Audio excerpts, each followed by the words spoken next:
sa ating bayan.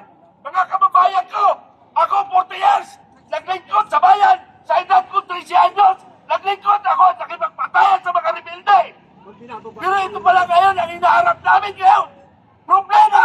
Ang problemang tinulog ng Pangulong Marcos, si Marcos, ang dahilan ng gulo ng Pilipinas na ito. Pero ito, mga kababayan, active at retired, hindi nagkakaintindihan dahil sa kagagawa ni Marcos. Nanawagan ako sa taong bayan, lalo na sa mga kabaro ko dati sa Philippine National Police at Armed Forces of the Philippines. Buksan nyo ang inyong mga mata at inyong mga tainga. Ano na ba ang nangyari sa ating bansa? Naubos na ang kaban ng bayan. Kailan kayo magigising kung ubos na ang kaban ng bayan? Kaya nanawagan ako, I am General Segundo Mitran, retired of the Army, Supremo of the Filipino Guerrilla Forces. Kaya nanawagan ako sa inyo lahat, magising kayo sa katotohanan, buksan ang mga mata. At tayo nga maraming salamat sa inyo. Thank you, sir. Dahil pasok sa loob! Belyo, tara! Please, balik muna. Close mo muna yan.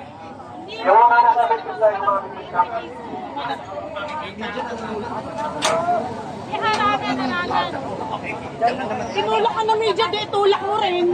Sisiksik sila eh, nakakonvoy kayo. Ang para sa inyo yung kinukunan namin yung Ay, pagkain nyo. sir, hindi lang ho, sir. Alam mo namin, sir. Magkakaibigan po tayo. Magkakaibigan po tayo. Hindi ho tayo magkakaaway, sir. Walang bias dito, ha? Walang bias. Alam na ho namin ang history. Huwag na ho kayo sumasagot.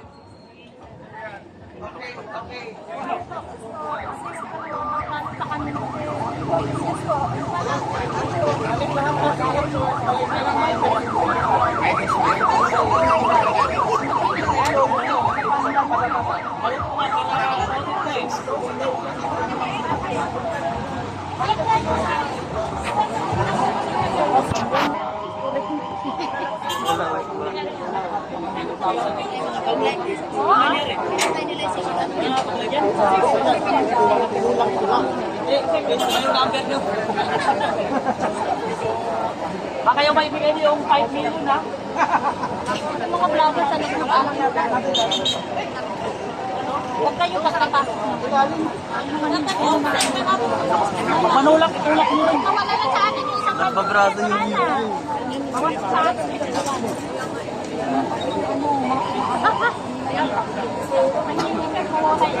Pati ako nag-video. Sinong media person?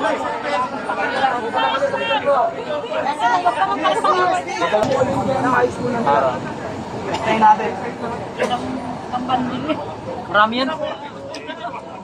No. Dapat na ngayong kuha ng baso. Kasi kuha na yan. Kargado yan. 10 million. Okay na. 5 million. Kahit binigyan natin lahat yung nakuha natin signature campaign. 2 million. Marami po. Ako, iyari-yari. Ganun ka namin. Akala ko. Ganyan kalaki yung bawat pinapasok, sir? Opo, wala pa kami sa 1/3. Napakarami po yan. Kasi Buong 16 Pilipinas boxes po yun eh. Kahapon. Ilang pa lang ho yan. Oo. Marami pang hindi naikot. First batch pa lang ata. Tapos ang bagal ng pagpasok nila, no? Pag-receive. Puno na dun. Ha? Dami na eh. Itong filing. Congress nila. Kami ay nandito sa Supreme Court para isumitin namin ang ating nakalap na signature mula sa mamamayang Pilipino na nagmamahal sa kay Duterte dahil ayaw natin, hindi natin nagustuhan yung pambababoy kay Duterte, pambababoy sa karapatan ng bawat Pilipino. Una-una sa lahat, meron tayong batas na umiiral. Bakit kailangan pa natin ipadasa dahil si PRRD? Diba? Kaya tayo ngayon dito para ibigay sa kanila yung petisyon na pagbaboy kay PRRD. tayo ay nagsusumamo sa kataas-taasan ng Hukuman ng Republika ng Pilipinas na ibalik dito si PRD. Na-impose ng Supreme Court itong administrasyong bangag na maipabalik dito si PRD. Dahil kung wala naman palang kwenta ang batas sa atin, huwag na tayong mag-aral ng abogado. Doon na lang tayo nitisin sa ibang bansa lahat. Di ba? Di ba? Ano? Ay, tama ka! May tama tayong lahat. Walang dahilan. At saka walang sapilitan yan, ha?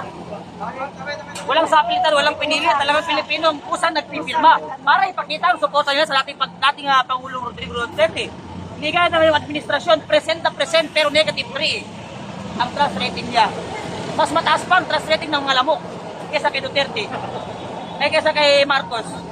Di ba? Ang IQ ni Bongbong Marcos ay 0.1. Mas malakas ang IQ ng lamok. Insult ko na naman yung mga bangag na adik. Kuya Park, yung mga pumirma daw. Alam ko lang hindi ko comment ng mga adik. Bakit hindi pa ito nakukulong? Bakit hindi ito nahuli? Pato ko pang huli? Nagnako ba ako? Hindi nyo nga may pakulong yung mga congressman na magnanakaw eh. Tapos unahin nyo yung mga kumakalaban ng korupsyon? Ano to? MM na lang? Diba? Anong tanong mo? Ano daw yung mga binili nung pumirma sa inyo, sa mga sa atin? Ang binili ng mga pumirma sa atin, sana maipabalik na ang dating Pangulo dito sa ating bansa. Yun ang mga sinasabi ng mga pumipirma. At ang gusto nila, panakawin si PRD, ibalik si Bongbong Marcos sa dahig, pati ang nanay niyang magnanakaw, pati yung asawa niyang parang zombie. Lahat ng pamilya Marcos dapat, isumpa dapat palayasin sa Pilipinas. Dahil mula sa record nila hanggang sa ninunong nila, puro mga magnanakaw mga Marcos. Sir, ano po message niyo sa Marcos admin mo? Ang Marcos administration, ito ang masasabi namin, masasabi panawagan namin mga Pilipino Marcos.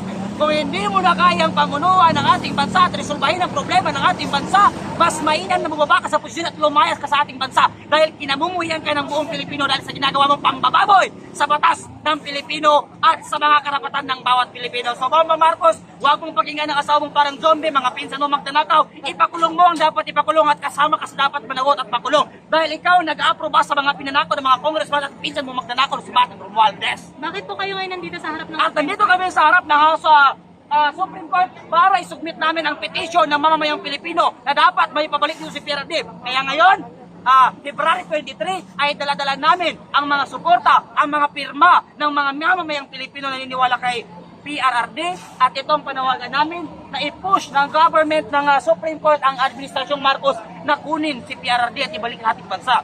Dahil meron naman tayong batas sa Pilipinas. Diba? Meron tayong umiiral na batas sa Pilipinas. Meron tayong matalinong mga abogado na dapat umusga kung ikaw ba'y nagkasala o hindi. Unang-una sa lahat, si PRRD walang kaso sa Pilipinas. Diba? ilan pong grupo ito at ilan po yung mga pumirma sa petition? Marami ang pumilma sa petition pero yung dala namin nasa 500,000 ba yun? 100,000 pa lang ang isasubmit namin ngayon. At yes, meron. Pero 100,000 lang muna kasi ito yung first batch. So meron pa kaming second batch, third, fourth, fifth, hanggang sa makuha namin ang lahat ng boto ng mamamayang Pilipino nagmamahal kay PRRD. Anong grupo po ito at mula po saan? Meron tayong mga Duterte Riders and of course, sumuporta rin ng UP, ano ang tawag yan? UPI, andito ang mga DDS support sa iba pang mga grupo, mga iba pang sektor, hakbang ng maisog, mga DDS, lahat ng grupo. Ang AGLO, andyan, at iba pang mga walang grupo na nakisama at nakisabay. Andyan lahat po, Madam Chair. At hindi kami bayad. At hindi kami bayad at kami ang nagbabayad sa mga congressman. Kaya huwag sabihin ng mga vlogger ni Marcos na kami ay mga bayaran. Dahil kami ang nagbabayad sa mga congressman, kami ang nagpapalamon sa mga public servant, kami ang nagpapaaral sa mga anak nila, kami ang nagpapaaral, kami ang nagkakasasakyan nila. Diba? Kailan niyo po isasubmit yung second petition ninyo kung first batch itong 100,000 pesos? So, itong first batch natin ay isusubmit, pero yung second batch ay pagmimitigan pa, pag-uusapan pa kung kailan natin at ihintay natin yung respond ng Supreme Court dito sa unang petition na ating ipinasa bago natin paplanuhin yung next. Yes po. Kanina po ng 11. Yes po. Tinagap ko na. Ito mo na sa lahat. At yan nakapag ng ISO, Duterte Riders, AXO, at ang UPI. Yan. So, hindi ko nabilang kung ilan yung tao kanina kasi marami, di ba? Marami, so hindi na namin nabilang. Ano po yung sabi niyo naman sa mga...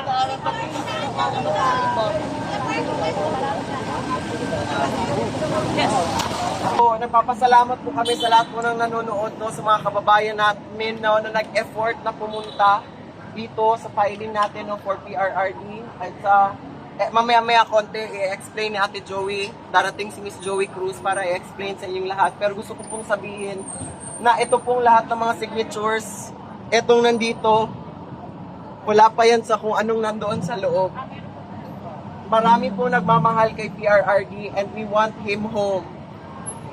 We want him home. So hindi lang po kami nag-iisa, marami din po ang mga volunteers na sumama dito. Kaya gusto ko lang po tawagin kung sana nandito si Sir Placido.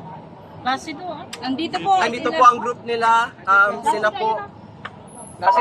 Sila Sir. Si Sir Placido po, nandito po. Tsaka i-explain po nila Sir Placido kung ano po ang mga naranasan nila while waiting for Miss Joey Cruz. Paki-explain na lang po sa kanila yung mga nangyari sa Luzon before kami lumunta. Okay. Mamaya gamitin mo. Gaganda po ba? Parang hindi ka mamaos. Wala pa naman gamot sa mga... Mura ako dito, okay na sa'yo. Una po sa... Hindi na siguro. Okay na natin. Huwag na, malakas masyado. Malakas po. Huwag na. Malakas. Halika rito. Halika rito. Bakit daw inita? Mainita. Una po sa lahat, nagpapasalamat kami sa mga taga-Luzon, sa mga kababayan natin na hindi po nagatubili na suportahan ang ginawa po nating signature campaign na tayo kami naman upang manawagan po dito po sa Korte Suprema na dinggit po ang ating salubin ng taong bayan na tayo po ay lubos na nagagalit sa gobyernong ito sa isinagawa pong pagdampot ng iligal kay Tatay Digong at ipinatapon sa dahig. Nagpapasalamat tayo sa mga kababayan natin na patuloy na naniniwala sa mga Duterte, lalo na po ang ginawa kay Tatay Digong na alam naman natin, mayoryang Pilipino hanggang siya ay bumaba nung kanyang termino ay mataas pa rin na ranking. Indikasyon po na talagang nasiyahan at nagtagumpay ang Pilipinas nung kanyang kapanahunan nung siya po ay presidente. Kaya tayo po ay lubos na nagpapasalamat mga kababayan sa Luzon, ganoon na rin sa Visayas at Mindanao. At doon naman po sa mga lugar na nanggipit sa amin, doon sa mga lugar na inoppress ang ating karapatan sa isang malayang pagpapahayag, partikular na malinaw na sinasabi ng Article 3, Section 4, na ang ginagawa po natin ito ay isa lamang pagtupad dito po sa ating karapatan ng malayang pamamahayag at malayang pagpipetisyon. Lalo na kung ating gobyerno ay nakikita po natin na mali ang kanilang mga ginagawa.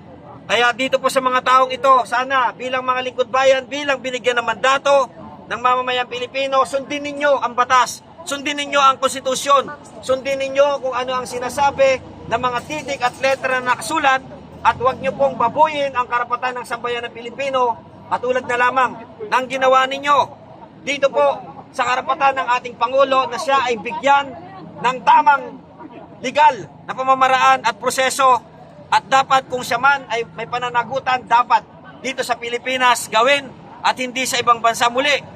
Taos puso po kami nagpapasalamat sa mga sumuporta, lalong-lalo na yung mga nasa likod kung bakit po kami nakakakilos, nakakagalaw. Maraming salamat po sa inyo doon sa mga nagbigay ng kanilang oras, anumang araw. Maraming salamat po sa inyo. Pagpapakita lamang na buhay-buhay, buhay na buhay ang bayanihang Pilipino. Maraming salamat. Saludo, Bansang Pilipinas. Kamukha lang sila. Nagkabaliktad na mukha nilang dalawa. Hello, magandang tanghali po sa inyong lahat. Nagpapasalamat ako sa mga kasama nating vloggers na nandito. Maraming salamat. Itinawid namin ang tay kami naman, ang una naming filing na wala kaming ibang kabalikat kundi ang mga kapwa namin vlogger.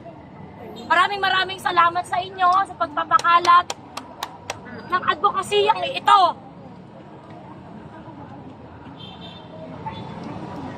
Ginagawa namin to dahil mahal namin si tatay. Mahal natin si PRR, lahat tayo. Nilibot namin ang buong Pilipinas. Yung mga kasama po namin dito, naglaan ng kanilang oras, naglaan ng kanilang panahon, pera, para ipaglaban kung ano ang tama. Ngayong araw na ito, 162,561 na Pilipino ang nanindigan at nagsusumamo sa Supreme Court na magdesisyon na sila sa mga habeas corpus cases ni PRRD dahil hindi tama ang ginawa kay PRRD. Tuloy-tuloy po ang signature campaign at inaasahan po namin na mga kababayan namin na hindi pa nakakapirma ay sasama sa atin para manindigan. Ito ay hindi lang para kay PRRD, ito ay para sa kinabukasan ng lahat ng kapamilya natin at ng mahal natin sa buhay. Si PRRD, sikat siya, mahal siya ng mga Pilipino. Yung ginawa kay PRRD, marami tayong magtatanggol sa kanya. May magsisignature campaign sa kanya, may tatayo para sa kanya. Pag hinayaan natin na walang gagawin ang ating gobyerno para kay PRRD, sino ang pipigil? Pag ikaw ang nawala, pag ang pamilya mo ang nawala, walang magsisignature campaign para sa inyo pagka kayo ang kinidnap ng gobyernong ito. So nananawagan po ako sa lahat ng Pilipino na naniniwala na mali ang ginawa kay PRRD. Udyukan natin ang Korte Suprema, magmakaawa tayo sa Korte Suprema. Tuloy-tuloy tayong mag-file ng ating manifestasyon. Ihatid natin sa kanilang katotohanan na nakikita natin ang mali. At nagsusumamo tayo sa Korte Suprema na protektahan ang karapatan ng bawat individual na nandito. Maraming salamat po at magtulungan po tayo moving forward. Yung mga katanungan po. May mga tanong po kayo, gusto nyo itanong?